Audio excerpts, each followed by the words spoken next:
Welcome to season 13 in the Road to Glory save with Aveley. And in this episode, we not only want to solidify a position, at least in the top half of the Premier League, but we've also got a first ever season of Champions League football and a bloated squad with not enough homegrown players. It's going to be interesting.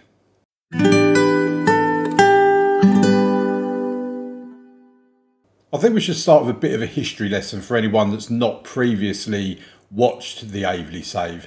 And a few years ago, back in the year of 2032-33, we're now in 35-36, we played our first season of the Premier League. And as you can see here, we finished 17th, 1 point above the relegation zone.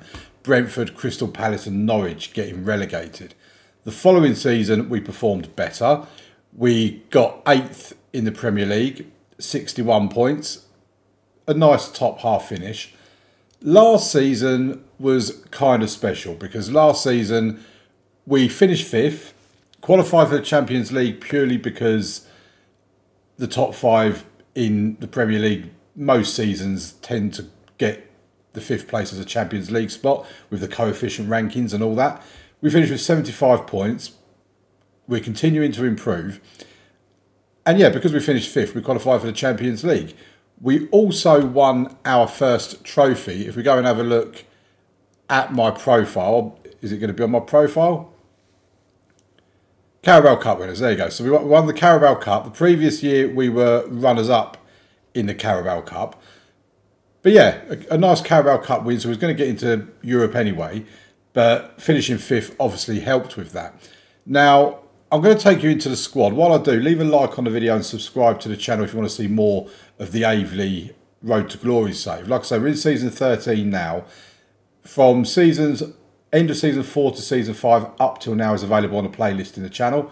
And if you want to see how we started with Aveley, check out my Bottoms Up series, which is also on the channel.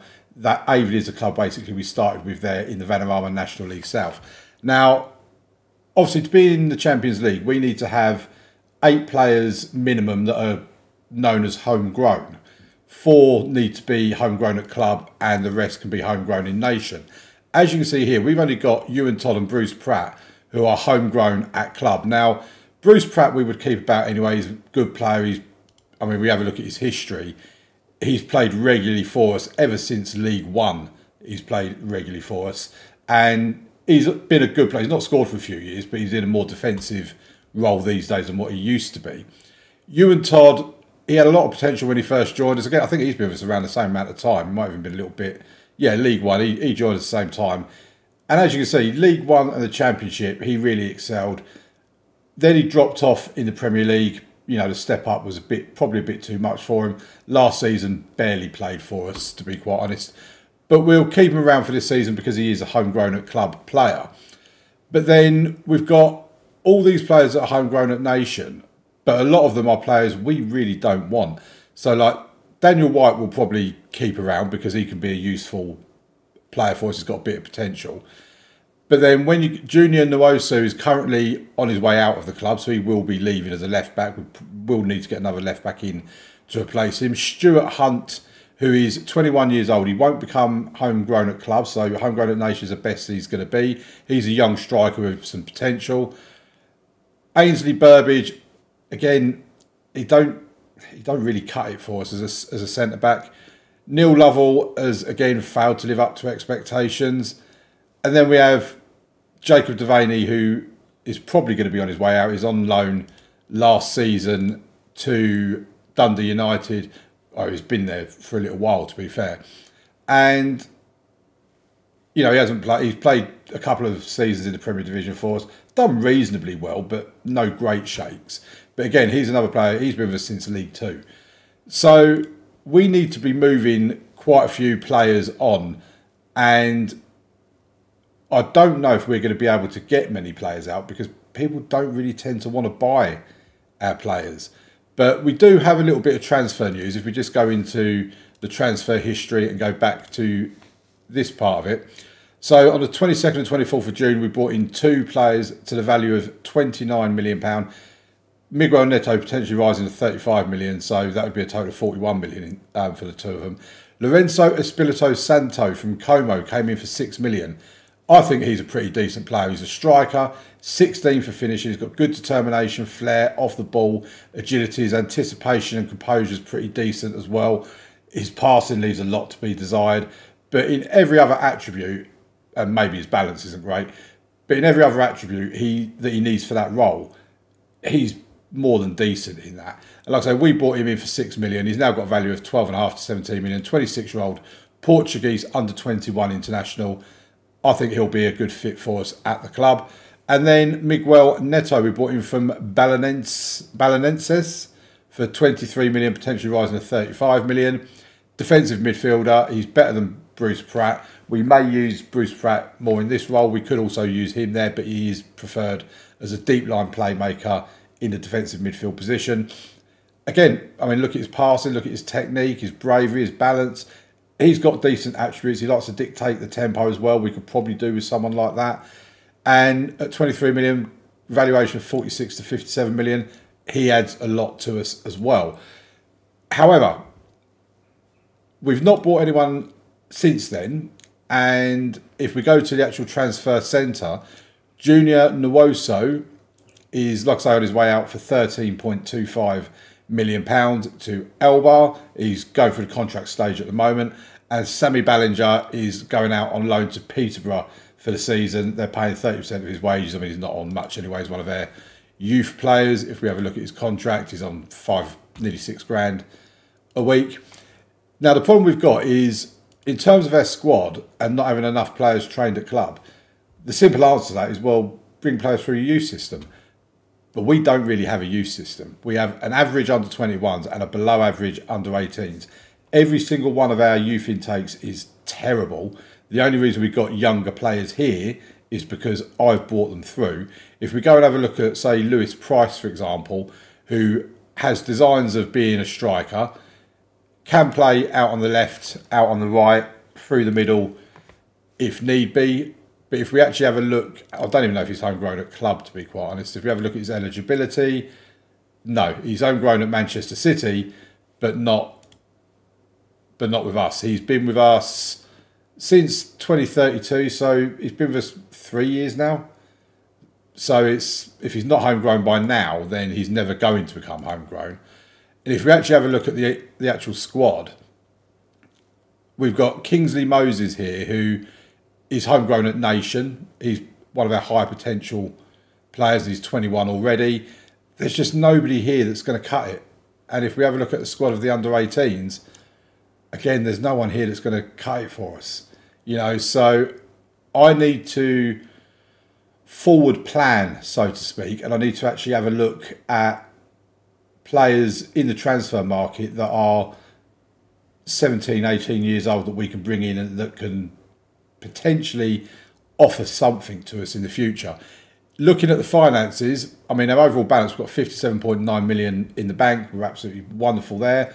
We've got a £70 million transfer budget, and we've got about £300,000 left in the wage budget as well. So in terms of bringing players in, we're fine. We've got the money there to bring them in. But I just don't know if we're going to actually be able to bring them in.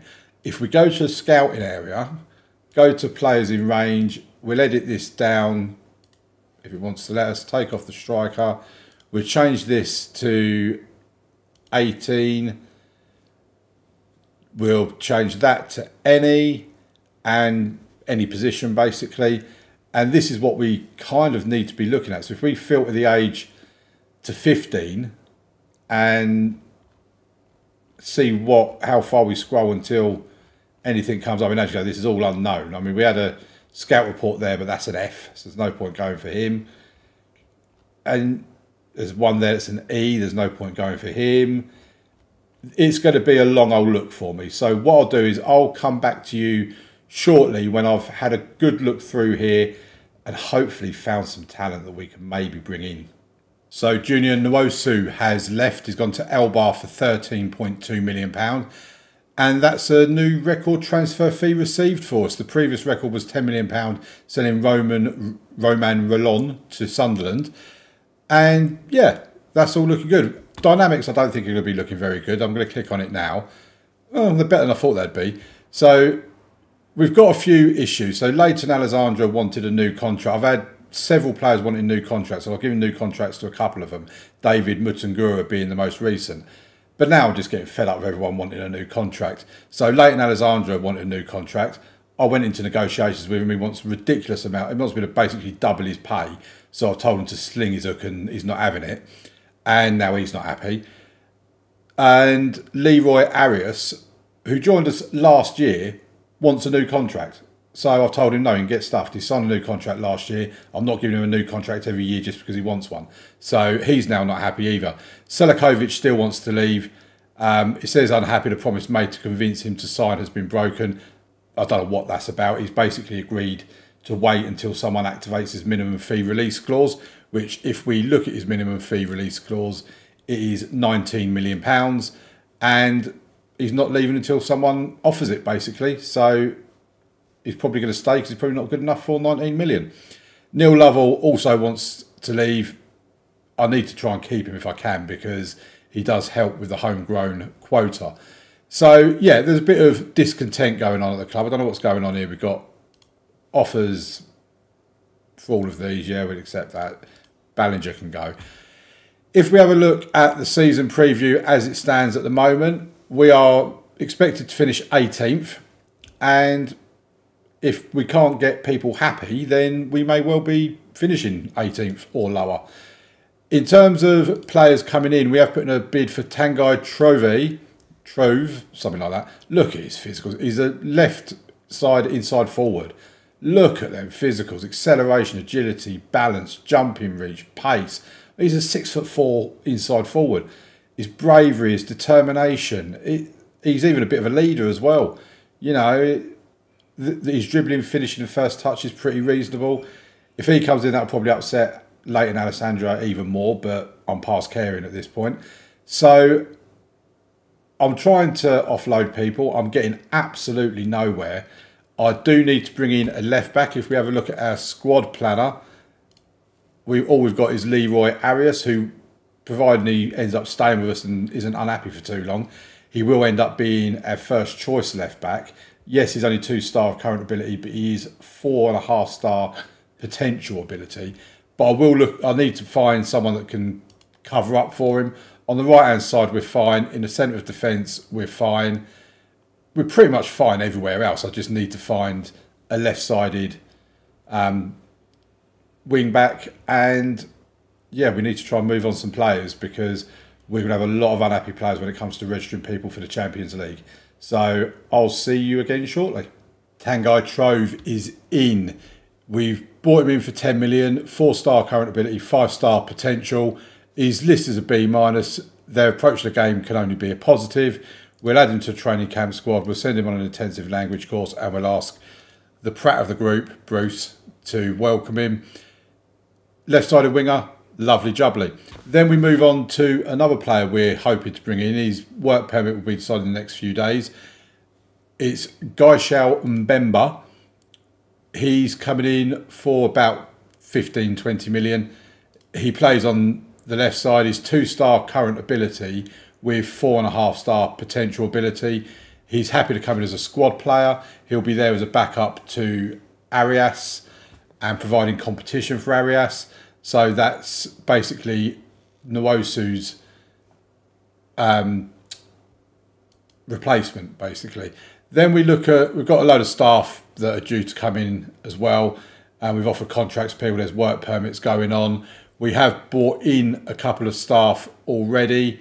If we go to the staffing tab, we've brought in a goalkeeping coach, which has helped that. We've brought in a scout as well. We're hoping to bring in another scout, a sports scientist, recruitment analyst, all that sort of stuff. So hopefully our staffing will look a lot better as well. We've also had, if we go back to the transfer screen, in terms of outs, Christopher Van Eldik, we put on the unwanted list. I just want him out of the club. There's a couple of offers in for him. One of them is 1.8 million rising to 3.2, which is from Shelbourne, and the other one is a flat 3.2 from Blackburn. So hopefully he will be leaving the club fairly soon as well. He's only on £30,000 a week, but he is surplus to requirements. We also tried offering out, if I can find him, Where is he? There you go, Moran Bullock. He's 33 years old. He's 2 stars and 2 stars. He doesn't fit our age profile, as well as the fact he's just not good enough.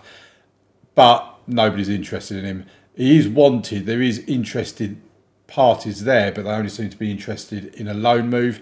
We've also put Josh McNamara on the unwanted list. There's rumoured interest from Wrexham, but nothing's actually come in for him at the moment. So, yeah, potentially could still be some stuff happening. Like I say, we've got a couple of players coming in, at least one hopefully going out, and hopefully the next time you see me there'll be more transfer news.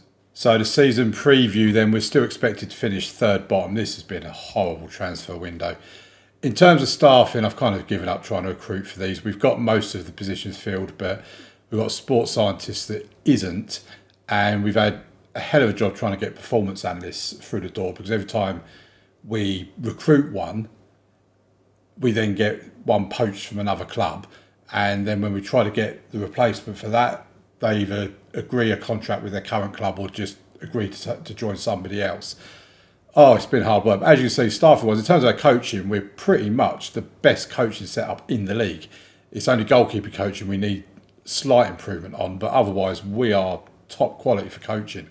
In terms of scouting, we're doing pretty well. I mean, we're 6th on that one, 4th on that one, 3rd on that one. We've got the best physiotherapy in the league and the 8th best sports scientist in the league. We can try and bring in another sports scientist if we wish. In terms of transfers, ins and outs, you know about Lorenzo Espirito Santo and Miguel Neto, both of them joining the back end of last season. And then we've got Tanguy Trove, that I believe you know about as well. We got him for 10 million from Saudi Arabia. Can play on the left-hand side. He's out injured for 3 weeks, so he's not going to start the season for us. And Guy Shaw Mbemba we've brought in, who's 2-star, currently with a 3 to 4-star potential. 20-year-old Belgian, can play left and right, gives us a bit of flexibility there. Nice and young. Yeah, got potential. I think he could be a pretty good signing. We've brought him in for 15 million, potentially rising to 18 million. In terms of players going out, Christopher Van Eldik has left for 3.2 million to West Brom. And obviously you knew about Junior Nwosu leaving for 3.25 million. We've not been able to get rid of McNamara. We've not been able to get rid of Bullock. Try saying that without it sounding like a swear word. Sammy Ballinger, Piers McGoldrick and Sam Ali have gone out on loan. In terms of our team for the season, the way we're looking for the first game of the season, we would have had Ben Huggins at right back, and we would have had, where are they? Tanguy Trove would have been in for the left-hand side as well, but obviously they've got injuries. Andres Bedoya has also got an injury. Technically he's fit to play against Newcastle, but I'm not going to risk him. We've got Vladan Zelikovic partnering Rene Rasmussen. Rene Rasmussen is also our new captain from this season. I've taken it off Josh McNamara, so he's our captain going forward. And Anthony Geertz, our right-sided winger, can play right, left or centre. He is the vice-captain, so at least we've got captains in the team that are actually going to be playing, so to speak. And that's pretty much all there is to bring you. In terms of finances, we've got 41.6 million in the bank, 52 million pounds still on the transfer budget, about 250,000 left in the wage budget. I will still be looking for players because, as you can see by the tactic, we have got improvements to make. Overall, I'm fairly satisfied with this team. I think we've had a reasonable summer. The problem we're going to have, like I said at the beginning of the video, is when it comes to registering players for the Champions League. Registering for the Premier League has been fine. Everyone's registered. But when it comes to registering for the Champions League, we're going to be having some upset players. And yeah, it's going to be tough. But I'll update you in part 2 as to how that side of it went. I'll also update you in part 2 on transfers, anyone we might bring in, anyone we might be able to get out. And obviously update you on how we're doing at that point. In terms of the pre-season friendlies, they've all gone really well. We've had Austria Vienna, FAC Wien, Samsunspor, Besiktas. I mean, Besiktas are a pretty reasonable side, as are Austria Vienna. Comfortable wins against them, really. In terms of how we start the Premier League, we start with a home game against Newcastle. then away to Everton, at home to West Ham, away to Bristol City. Then we've got a Carabao Cup third round game before a home game against Leeds. Looking through the fixture list, the big games are pretty well spread. You've got Tottenham and Manchester United in there. And we finish the season, the final 5 games are Bournemouth, Brighton, Villa, Tottenham, Man United. So a bit of a tough end to the season. But other than that, I think we need to be pretty reasonably pleased with the way the fixture list is shaping up. Now, one thing I do want to have a look at, if we have a look at our facilities, I mean, it's still saying that our stadium is in the planning permission stage. We're meant to be moving in there at the end of this season, you know, ready for next season. I'm starting to think that Aveley have flogged me a fairy tale, that they're not actually planning on doing anything. But hopefully, by part 2, we do actually get some sort of news about this, because this has been in planning permission for over a year now, and I really want to move into a 24,723 seated, all-seater stadium. And I also want to know if they're going to name it after me, to be quite honest. I don't think they will, but if we have a look at the club info screen, I am a legend, the only legend at this club. So if they're going to name it after anybody, it would kind of make sense to name it after me. And it's also nice to see John Benton is still in there as an icon at this club as well. We've also got Thomas Van Cara, who's a senior citizen, who's on the favoured personnel list. So yeah, I'll see you in part 2 of the video, and hopefully we're doing reasonably well. Oh my word, we are second in the table, 1 point behind Manchester City. 41 goals scored, 22 conceded. Again, our defence has been pretty much our Achilles heel. If we look at the goals against side of it, we are very much mid-table. But then you look at the goals for, and we deserve our second place. Manchester City recently have gone to the top. West Ham have actually been top of the table quite a bit this season. We actually have a look at past positions, because we've been there as well. As you see, we spent a few weeks at the top of the table, just up there. West Ham, they have actually been top, but it must have been during a game week, and then when the other teams played, knocked them down to second. But they've been there and thereabouts as well. Manchester City, when you look at them, they were top for a while there, but then they had a real drop off before slowly climbing their way back up again. But yeah, we are second in the table, 19 games played, 12 games won, 4 draws, 3 defeats. I have brought you back a couple of days before I was planning on bringing you back, and that will all become apparent very shortly as to the reason why. But if we have a look at the schedule, so we started off the season against Newcastle with a 2-1 win. René Rasmussen, our 6'8" centre-back, getting both goals in that game. Unsurprisingly, they're both from corners. Then we had a 1-1 draw against Everton, where Rasmussen got a goal there as well. His 3rd goal of the season. I mean, at that point, he was their top goal scorer, funnily enough, believe it or not. He was that way for a little while. Then we played West Ham with a 2-2 draw against them. At the time, I was quite disappointed with that. It was at home, and I felt we should have got a win out of that game. But looking at how they're performing now, I'm actually really pleased with that. Then we played Bristol City with a 3-0 win. Geertz, Hobbs and Mbemba getting on the score sheet. McCausland got on the score sheet in a 1-1 draw with Everton in the Carabao Cup. Matched the result we had there in the league. And yeah, we went out on penalties in the Carabao Cup in the 3rd round stage. Then we played Leeds, and Lorenzo Espirito Santo, after what, 4 league games and a Carabao Cup game, finally got his first goal for the club, which I was so relieved about. Geertz and Mbemba and Hobbs also on the score sheet. Then we played our first Champions League game. Now, make a note of this. At home, in front of 6,125 people, and we lost 1-0 to Napoli. I weren't too disappointed. I thought, okay, you know, it's Napoli. Maybe we just have to take our licks on that one. But then we played Hull in the Premier League and lost 3-2. And that was a real kick in the teeth. Espirito Santo did get on the score sheet, was the plus side of it.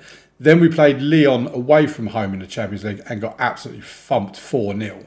And at this point, I'm thinking the Champions League is going to be a painful experience this season. Then we beat Manchester City 3-2 at home. Espirito Santo getting a 99th minute goal, and Jörg Lorenzi also getting on the score sheet. That was his first goal for us as well. Sunderland, we then beat 1-0 thanks to Joe Hobbs. Then we played Salzburg in the Champions League. A goal from our right back, Ben Huggins, the only goal of the game, and a 1-0 win at home in front of 23,823. Now, I didn't notice that at this point because I don't really pay attention to what the attendance is when we're playing at home. So I know every game is going to be 6,125. Then we lost 1-0 to Liverpool. Then a 2-1 win against Nottingham Forest in the league. Then we went away to Monaco and got a pretty credible 2-2 draw, I think, there. Anthony Geertz getting both goals. Then we played Leicester, beat them 4-1, a hat-trick from Santo. Then we played Arsenal and beat them 3-0 with 2 goals from Santo. Then we played Olympiacos in the Champions League and an absolute 6-0 tanking. That was away from home as well. That was probably our best performance of the season in terms of how good and fluid we looked from start to finish. Lorenzi getting on the score sheet, Santo, Geertz, Bartlett and a few others. Birmingham, we then played and won 4-1. Then we lost 3-0 to Chelsea. Then we won 3-2 against Bournemouth. Then we played Ajax in our final Champions League game of the year. We played the last 2 of the group stage in the new year. We won 2-1 and we got an attendance at home of 27,027. I didn't notice the attendance. Only when I got an email come through saying Aveley set record for new attendance. And I was like, how have we broken our attendance record? We can only fit what we've been getting in there every single game. So I came onto the schedule to have a look, and that's when I saw 27,027. So that then made me look back at when our last home game was in the Champions League, which was here against Salzburg, and we had 23,823. And I'm like, how are we fitting all these people into our ground? Looked at the other home games where we had 6,125, and I'm like, okay, something has happened here. Something's gone wrong. What has happened? And I legitimately thought the game was just bugging out. Then by going into the match stats, I can't remember where I found it now. Yes, I can't remember where I actually found it. Where did I see? I saw it somewhere in the match stats that oh, here we go. So that's when I then saw that we're playing at Stamford Bridge. I'm like, oh, so our Champions League games have been switched to Stamford Bridge, because at first I thought maybe our new stadium's come through and I've just not seen an email on it. But that's too many even for a new stadium. That would be a little bit under the capacity, but that would be over it. So, yeah, since October and the game against Salzburg, we've been playing our home Champions League games at Stamford Bridge. So that's all quite wonderful stuff. Anyway, Brighton we drew 2-2. Leeds we won 2-0. A 1-1 draw against Aston Villa and a 2-0 win against Tottenham. If we look, when we see the Premier Division table, we look at the Champions League table, and we are currently sitting 14th. We're in the little blue playoff area. If we finish that, I'll be delighted, because I expect us to be 25th and below, you know, and probably closer to the bottom of the table than this area. But in terms of the 2 games we've still got to come, we've got Manchester United in the Champions League and Porto. And if we look at the Champions League table, Manchester United are not doing that great. Here they are, 17th, they're below us. In terms of Porto, I have no idea where Porto is. There they go, they're 27th. So we've got a pretty decent chance of qualifying for the knockout stage of the Champions League. Porto is at home as well. And yeah, things are going really, really well at the moment. And if we have a look at Espirito Santo, by the way, bearing in mind, we bought this guy for £6 million from Como. In 19 games, he's had 13 goals, 6 assists and 6 player of the match awards. That's 19 goal involvements in 19 appearances and an average rate of 7.38. He's never done this well in his entire career. You know, this is incredible, the form he's been on. And if we actually look at the Premier League thing here, he's even a top goal scorer. He scored 2 goals more than Erling Haaland, who, by the way, in 2035 is 35 years old. He's still a beast, but surely he must be knocking on retirement by now. So yeah, what an amazing player Erling Haaland is. So then we just quickly show you the finances. We've got 48 million in the bank with 40 million transfer budget and 250,000 nearly of wage budget. If we look at dynamics, very good team cohesion, excellent club atmosphere and excellent managerial support. Now we get to the reason why I've brought you back at this stage in the video, you know, because ordinarily if we look at the schedule, where are we? If we look at the schedule, we would have played the Man United game. We usually come back on the 1st of January. But something has happened. And that's something that I just wanted to show you. So we go to our inbox. Arsenal have approached me. So they offered me a job interview. And obviously this is a road to glory, one club save. We're not going anywhere. We're staying at Aveley until the bitter end, whatever that may be. However, when I saw this, I'm an Arsenal supporter in real life. So getting this, I'm like, if this wasn't, you know, if this was Bottoms Up, for example, for those of you that are watching the Bottoms Up series, you'd have seen that currently we're at Crystal Palace and we got offered a job interview from Manchester United, which we went to, but we never got the job. And I looked at this and I thought, if this was in Bottoms Up, I would absolutely be taking it. A, I'm an Arsenal supporter in real life. It'd be a dream to manage Arsenal Football Club. B, they're a much bigger club than Aveley. They're much better facilities. Everything about them is just bigger and better, and, you know, the money side of it and whatever else. You look at the wage they're offering me, £105,000 per week. If we look at my contract at the moment, I'm on £35,000 a week. That's a pay rise of £70,000 a week. They're more than tripling my wages. The wage budget, £6 million a week wage budget. We're on just under, well, say 1.3 million. I mean, it would be an absolute no-brainer for me to accept this job. However, I won't. I will reject it, and we'll play the second half of the season, and I'll come back in part 3 to see just where we've managed to finish. If we can finish in a European place, top 7, I'll be delighted with that. But I'll see you in part 3. We finished 4th, folks. We are in the Champions League again next season. And what a last game of the season it was, with a game against Manchester United. And as you can see, with the fact they finished 1 point behind us, as long as we avoided defeat, then we would secure Champions League football for definite.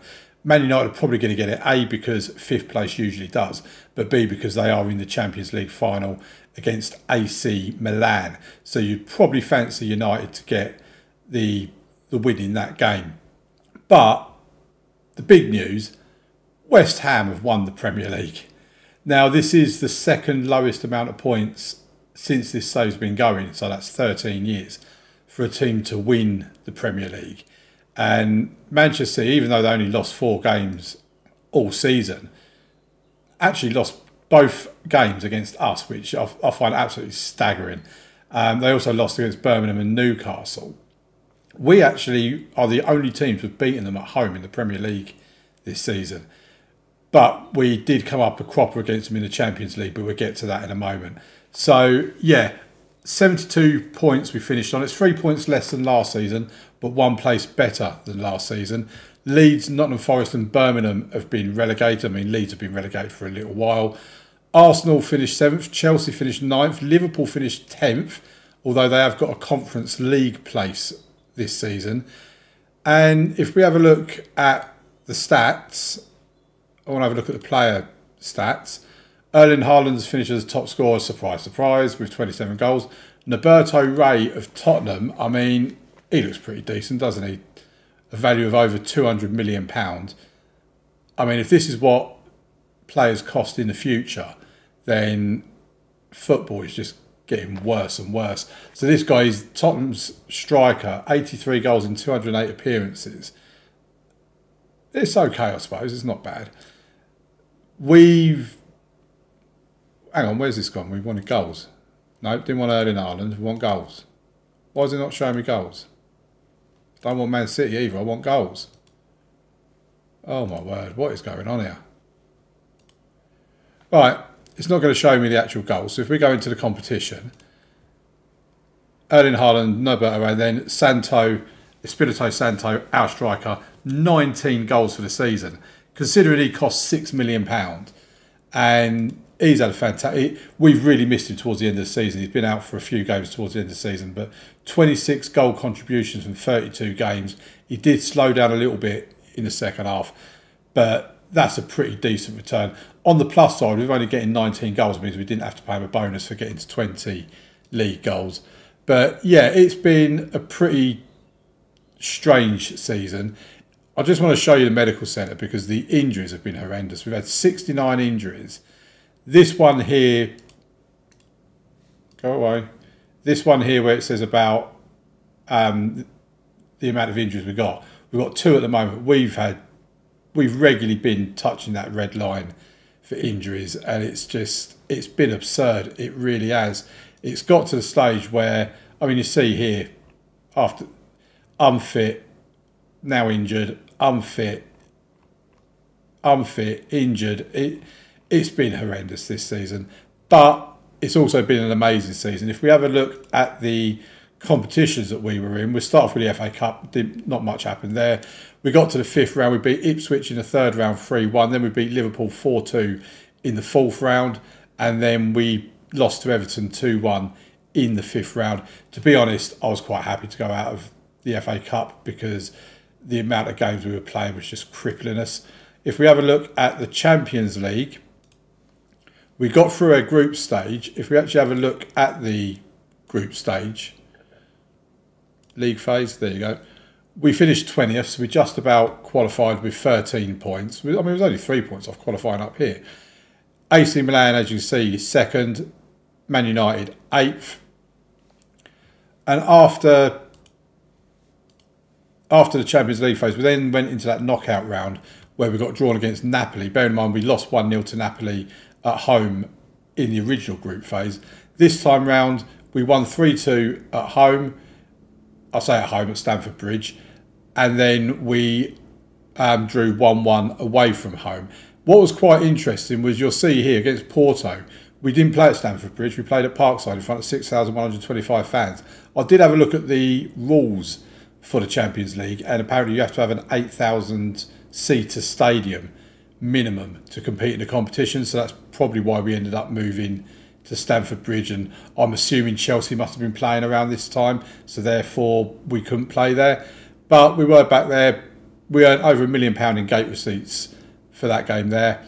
And I suppose this game here we earned more, over £1 million. We then played Man City in the round of 16, lost 2-0 in the home leg and then 5-1 in the away leg.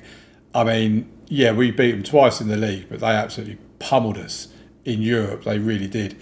And that's really the season as it is. If we have a look at the actual schedule in full, and you can see here, if we scroll down, how terrible, from pretty much to the end of February, beginning of March, we were struggling to get a win on the board. We really, this is where injuries were really hampering us because we just couldn't do anything. And as you can see, Espirito Santo scored here. I'm not sure where he got injured. It was around here somewhere. And there you go, is this game here. So them 2 games he didn't score in the defeats against Liverpool and West Ham. He then got injured quite early on in the game against Birmingham and was basically out for the rest of the season. I brought him back for the game against Manchester United, even though he wasn't fit. And as you can see, he had a 6.3, so it was a pretty disappointing day for him. So what I'm going to do now is I'm going to forward through to the end of season review. What I will show you is that in the facilities section, it's still saying planning permission for our stadium. We're meant to be moving in June 2036. And I've had absolutely nothing for nearly 2 years now. So I don't know what's going on. I'm assuming the reason we went into Stamford Bridge is because the Champions League governors, UEFA, probably said to us, well, hang on a minute, lads, you need to have an 8,000 seater stadium. And they said, well, we're building a new one. It will be ready at the end of the season. And as a result, rather than expanding Parkside to be an 8,000 all-seater stadium, we've just moved into Stamford Bridge and then obviously moving into a new stadium. So I'm assuming it's still going to happen based on that. I'm also assuming that this 10-year stadium sponsorship deal that we got at Parkside that ends in 2045 is going to come over to the new stadium with us. But we'll soon see if we end up being called the Carabao Arena or something like that, then we know that's what's happened. But I'm also hoping it's going to be called the Damien Hill Stadium. But we'll have to wait and see. I'll see you either at the end of season review or when we get any news come through about our new stadium. Right, so it's time for the end of season review. I only had to go forward a couple more days. In terms of transfers, there are a couple of transfers I need to bring you up to speed on actually that I forgot to do in part 2 and then also now in part 3.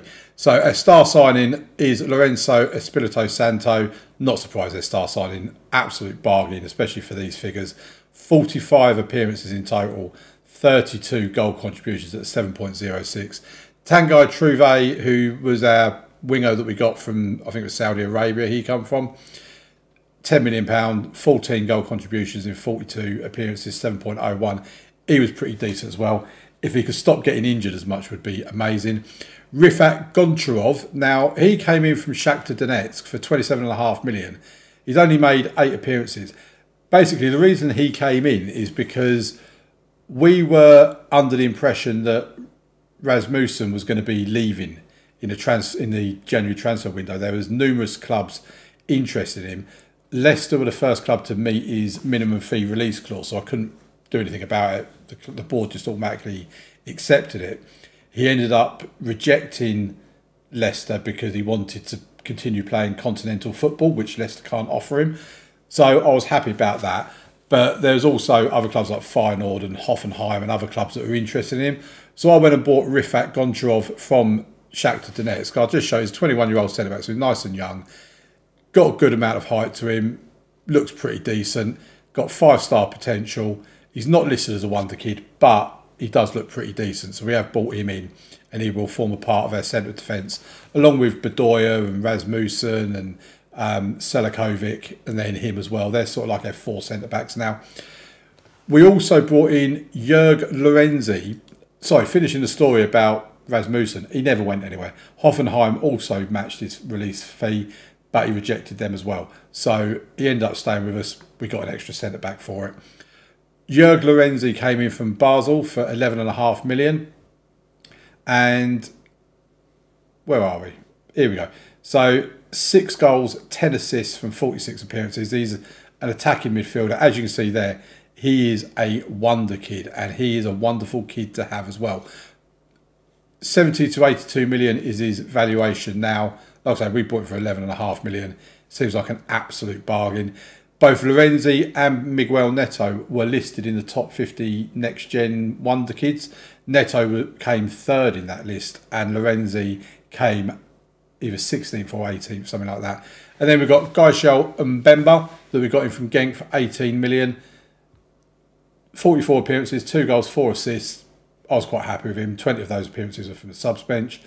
And Miguel Neto is a holding midfielder. Doesn't look very sexy in terms of his numbers, but he done a pretty reasonable job. Like I say, he's a wonder kid, 5-star potential, 3.5 star at the moment. Ignore the things that are going down. That's because the season's finished. I have no doubt he's going to be an absolute star for us going forward. In terms of transfers out, Christopher Van Eldik went out for 3.2 million. Pat Bain and Graham Jones, James Saunders and Gunnlaugur Johansson went out on frees. Chidera Abassi went out for £600,000 and Junior Nwosu went out for 13.25 million.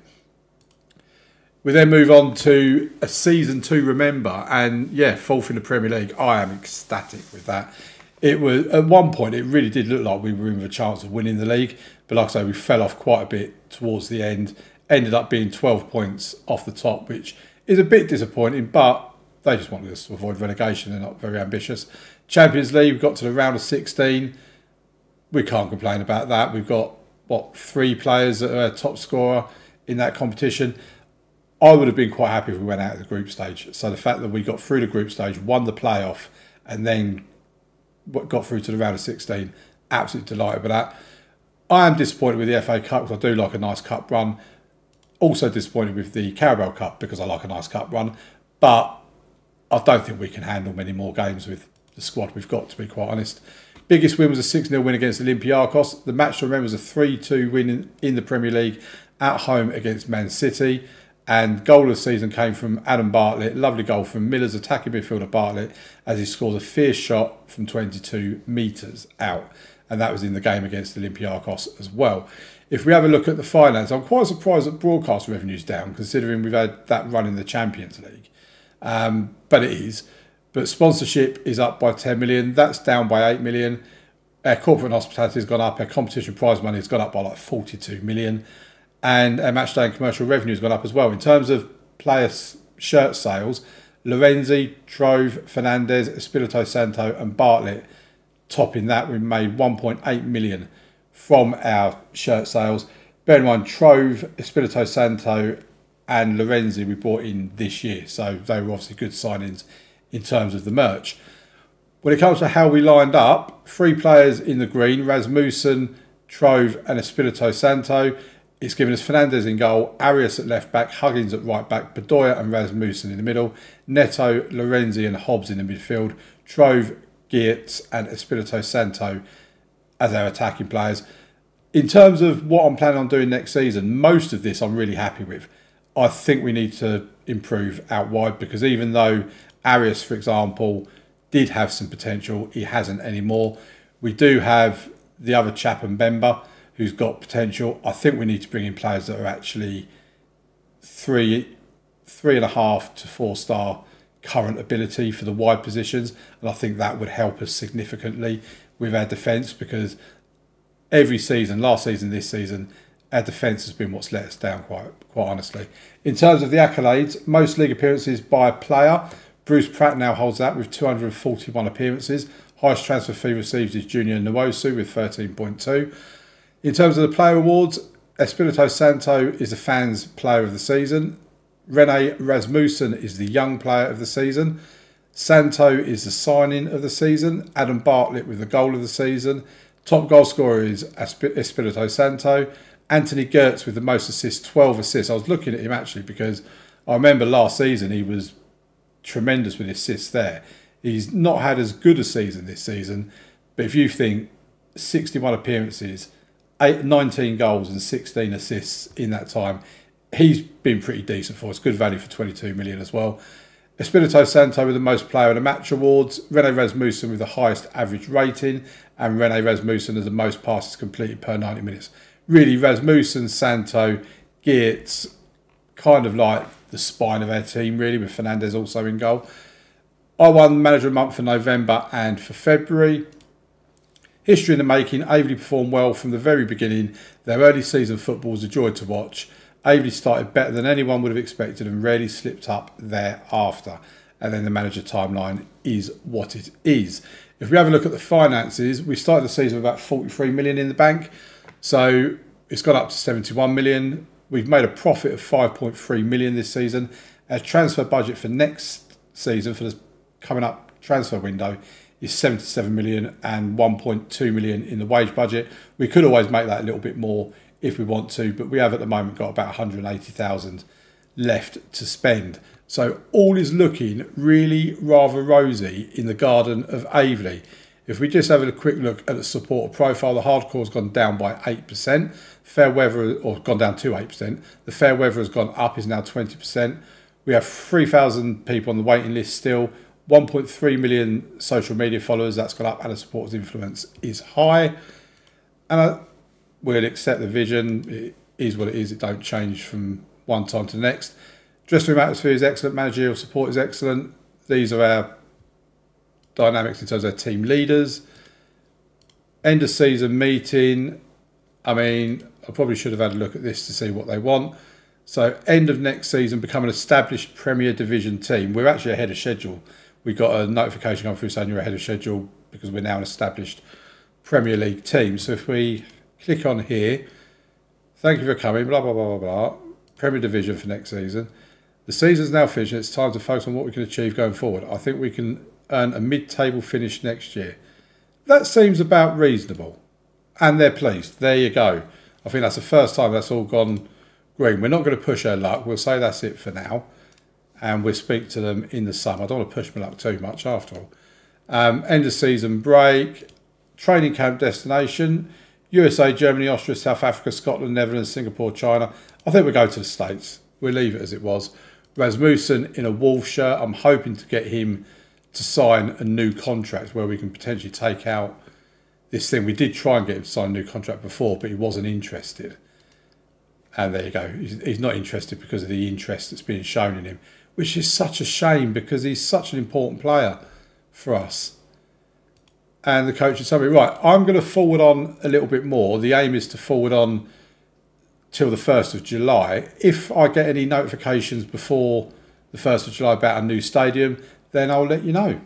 After 2 years of being promised a new stadium, this is the email that I've got. The local council have blocked planning permission. How has it taken them 2 years to block planning permission? Our plans for a stadium move have unfortunately had to be scrapped. Although the board would have liked to move forward with the plans, the local council have intervened and refused to grant full planning permission. The club's objective of building a new stadium has finally been realised, and their vision for the future is very much taking shape as a result. How has it been realised and taking shape if you've had planning permission blocked? Oh my, what? If you're someone watching this video that deals with planning permission and things like that, let me know in the comments if it actually takes 2 years to have that sorted out, because I struggle to believe it takes 2 years. Right, I think we'll call it a day there. We have got transfers done in and out. If we look at our finances just quickly, we are loaded. We've got £118 million in the bank. We've got a transfer budget of 85.7 million right now. Yeah, so leave a like on the video, folks. Subscribe to the channel, all that sort of stuff. I'll see you tomorrow for Bottoms Up at 6 PM, Monday to Friday, as it always is. And I'll see you next Sunday for the Season 14 review on the Road to Glory save with Aveley. Thank you very much for watching. Bye.